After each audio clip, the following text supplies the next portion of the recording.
Yun guys, good morning sa inyo lahat yan. For today's video guys, nandito pa rin tayo sa kasa ng Premium Bikes Corporation.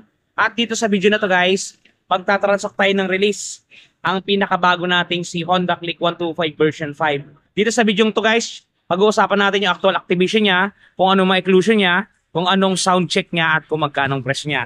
Para doon sa mga nagbabala kumuha ng Honda Click ngayong 2025, guys, ito ang itsura ng Honda Click natin. Okay, bago natin ba natin yan? Bago natin tirahin kanina, syempre. Intro muna tayo.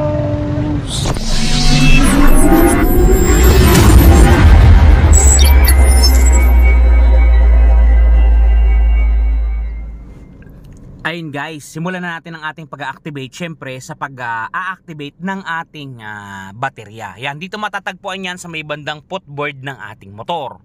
Gaya ng paulit-ulit kong sinasabi guys, pagka kayo ay nakabili, nakakuha ng Honda Click o ng kahit anong motor na nasa ilalim yung baterya, huwag nyo kalimutan agad guys na bumili kayo ng rubber mattings. Yan ay para maiwasan natin yung mga pagkapasok ng mga buhangin doon sa mapagitan niya. Yan, kung mapapansin niyo, merong mga buhangin yung kanyang mga gilid. So kumuha tayo ng panghangin dyan at hahanginan natin yan para totally mapatalisik natin yan. Mapatalisik natin yung mga libring buhangin bago natin ikabit ang ating baterya. Yan, kung mapapansin nyo guys, ito yung baterya natin, inire-ready natin. Yan. Kukunin ko muna dyan yung bolts tsaka nuts para set up natin dun sa pinaka-terminal ng ating baterya. Yan. Kasi pagka ito yung nalaglag dun sa may ilalim, mahirap kunin.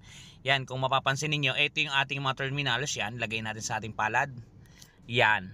At i-ready natin. Bago natin ipasok yung baterya guys, isingit na natin dun sa pinaka-ilalim yan para hindi na tayo mahirapan mamaya-maya. O, di ba? Ganyan ang technique dyan guys. Tapos, ayan, bahagian natin ikutin para maipasok natin sa butas ng kanyang tarangkahan. Yan, kung mapansin nyo, yan, goods to goods. Doon nga pala sa mga nagsasabing mababasa daw yung baterya natin pagka nilusong sa baha. Hindi guys, kasi meron niyang takip, meron niyang second inner cover. Yan, ilagay muna natin yung negative terminal at tsaka syempre higpitan natin ng ayos yan para maging goods na goods naman.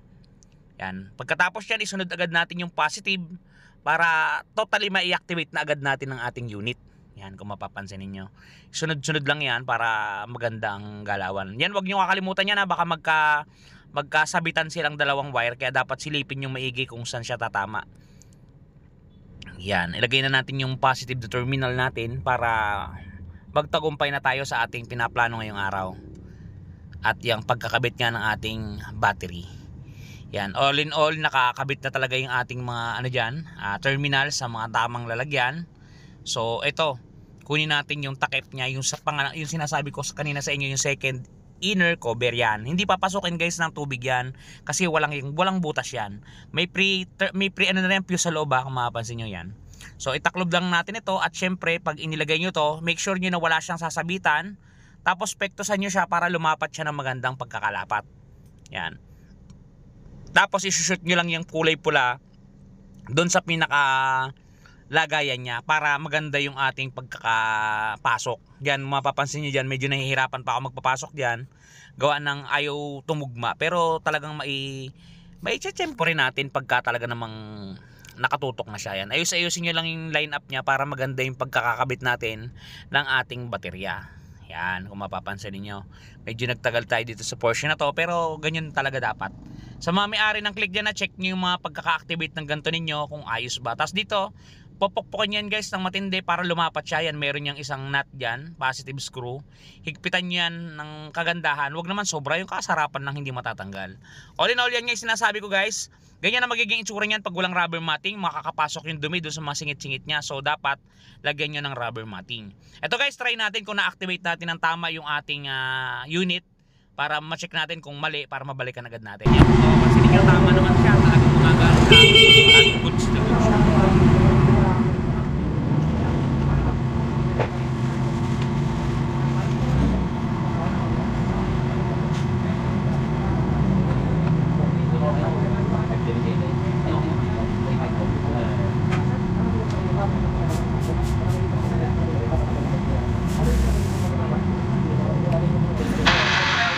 Dito guys sa portion na to ay talagang na-i-activate na natin ng buo yung ating unit. Yan, kung mapapansin niyo. Ito na lang yung kanyang tools. Yan na lang yung huli nating gagawin.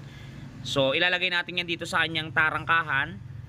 kasama nung ating pangtanggal ng spark plug. Diyan talaga yung allocation niya o diyan talaga yung location niya guys para diyan sa mga bagay na yan, diyan sa lugar na yan. Okay, ngayon naman na-activate na natin. So bila natin ng gasolina. And guys, bili tayo ngayon ng gasolina. Yan. Okay. Gamitin natin ang walang kamatayang Grabis 125. Alright.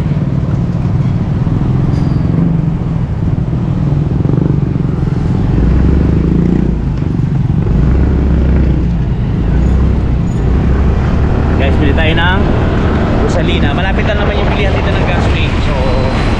So tayo nang nagbili kasi busy ngayon si Joven. Gawa nang merong nagpapa-throttle body cleaning sa kanya. So hindi na natin siya ginambala. Tayo na mismo ang gumalaw para sa kanya. Alright. Guys, tayo ngayon sa gas station ni RNY.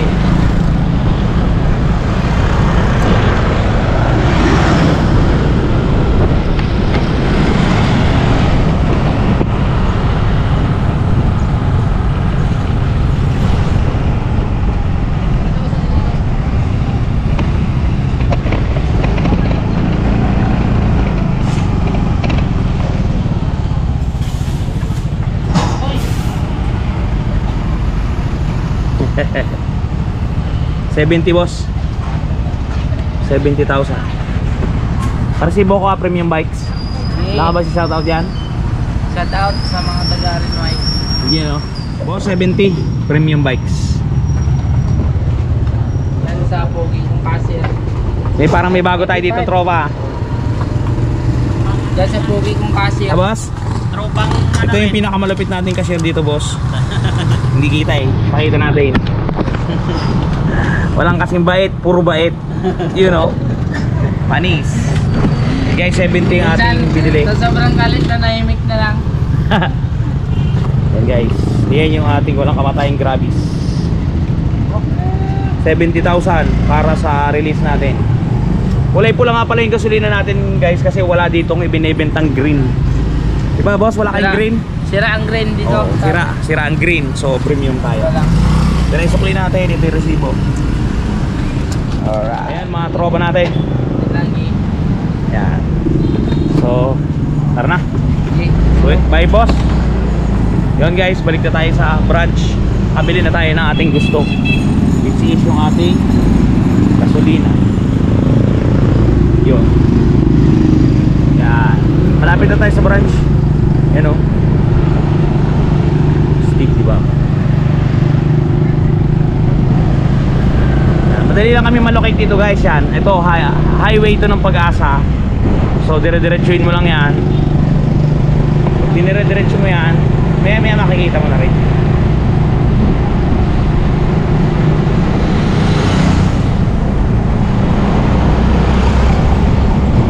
Yan. Madadaanan natin yung Ventures. Madadaanan natin yung Yamaha. Siyempre ang pinakamatindi yung dulo, yung Premium Bike Sport. Ito yan guys. Ito yan.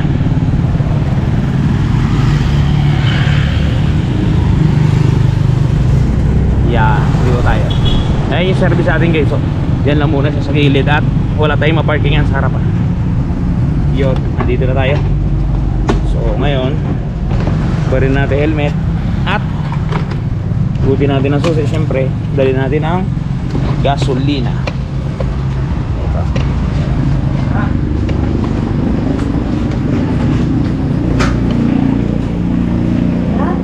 Guys, tapos sa si Joven. So siya na ang paglalagay natin ng gasolina. Ayan. Okay ba Jobs? Sakit ba ngipin mo? Medyo.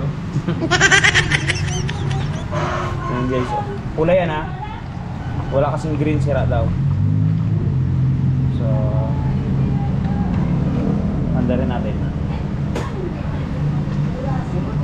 Ayan guys, pandarin natin ang unit. Yan ha, 0-0 yung odo natin ha, para sa kalaman na lahat, 0 odo. Yan, start natin. Yan guys, mandar na unit. O, diba? Liquid cool to guys, liquid cool. Yung ating muffler. Yung station niya. May kailangan yata. Stoplight. Ayan guys, walang gas-gas. Magkukuha kayo ng unit ha, checkin nyo muna yung buong unit ninyo bago nyo pirmahan yung kontrata. Kasi minsan, may mga branches na pasaway, sinisingit nilang i-release yung may mga gas-gas. So, red flag yun. Yan guys, walang gas-gas yan. Checkin yung maigi bago nyo i-out. Kasi once na i-out nyo sa branch yan, wala na. GG na. Pero dito, quality dito guys. Premium Bikes Corp. Yun guys, once na nag-agree na yung customer natin doon sa unit, totally okay na sa kanya, walang damage. So yung mga kasama natin, hindi na kasi natin pwedeng video ng malapitan guys para meron tayong privacy. Yun, nagsasign na sila ng contract habang nagpapaliwanag ng contract yung ating marketing assistant, yan si Sir. Siya namang pumipirma ng mga kontrata natin. So hindi na natin kukunan yun, gawa ng syempre privacy na ni client. Alright. Yun nga pala guys, bago ko makalimutan, bago makaalis yung ating unit, yan. Ito nga pala yung presyo niya. Yan. Honda Click 125 version 3.3, pero mas kilala siya bilang version 5. Wag na kayong kumontra guys. Yan. 81,900 ang ating suggested retail price. Ang down payment natin guys kay Premium Bikes ha. Kay Premium Bikes, yan o. 4,095. Pagka po nag-down kayo ng 4,095, magiging monthly nyo po sa looban ng 1 year.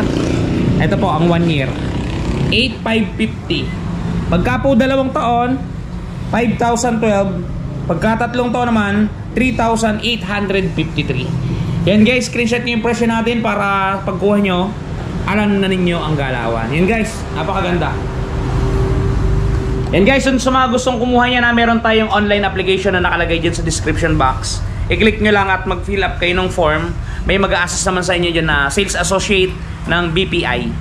Doon nga pala guys, sa mga namumroblema ng mga gasgas, just for example, nabili na ninyo to, ngayon nagasgasan, sinadya o hindi, yan guys, meron tayong touch paint na nakakabura ng mga gasgas. Panoodin ninyo to. The long wait is over. Eto guys, dun sa mga namumroblema na mga gas ng kanilang mga minamahal na motorsiklo, nandito na ang touch paint ni Wash Body. Napakadaling i-apply, parang sumusulat ka lang sa papel, isusulat mo lang dun sa mismong nagasgasan at talagang sasabay na siya sa pinakakulay ng inyong pairings. Yan, kung mapapansin niyo ang before at after natin, mistulang na bura ang mga pinagdaan ng gasgas. Ang mga natamo na hindi sinasadyang galos ay mistulang na bura. Yan, kung mapapansin niyo, halos bumalik talaga sa original. Guys, pati pag-package nila nito papunta sa mga lugar ninyo ay talagang napaka-safety. Kung mapapansin niyo, talaga namang safe na safe ang package na bibilin nyo sa kanilang Shopee Shop. Kaya kung ako sa inyo, try nyo na ang touch paint ni Wash Body. Yan guys, napaka-epektibo ng touch paint na yan. Kung paano kayo makakabili, meron tayong ad product dyan sa may ating description.